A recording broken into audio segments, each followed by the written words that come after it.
News Only 24. News Only 24.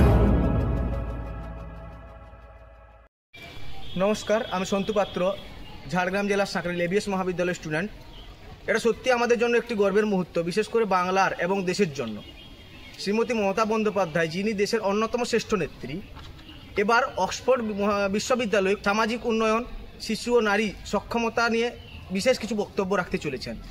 ওনার নেতৃত্বে বাংলায় বহু যুগান্তকারী প্রকল্পের সৃষ্টি হয়েছে, যেরকম কন্যাশ্রী প্রকল্প, Rupashree, Yuvashree, student credit card, যার প্রভাবে তরুণরা স্বপ্ন দেখতে শিখছে। ওনার এই প্রকল্পগুলির কারণে আজ আমাদের ভবিষ্যৎ আলোকিতময় হয়ে উঠেছে। আমরা চিরকৃতজ্ঞ থাকবো ওনার প্রতি, ওনার এই প্রকল্পের কারণে। এবার উনি অক্সফোর্ডে নিজের বক্তব্য রাখতে চলেছেন। আমরা সবাই আশাবাদী ওনার বক্তব্যের প্রভাবে আমাদের দেশের নাম উজ্জ্বল হবে, আমাদের বাংলার নাম উজ্জ্বল হবে। আমাদের সকল ছাত্রছাত্রীর পক্ষ থেকে মাননীয় মুখ্যমন্ত্রীকে অসংখ্য শুভেচ্ছা এবং শুভকামনা রইল। আমরা আশা রাখছি মাননীয় মুখ্যমন্ত্রীর বক্তব্যের কারণে আমরা সবাই অনুপ্রাণিত হব। নমস্কার।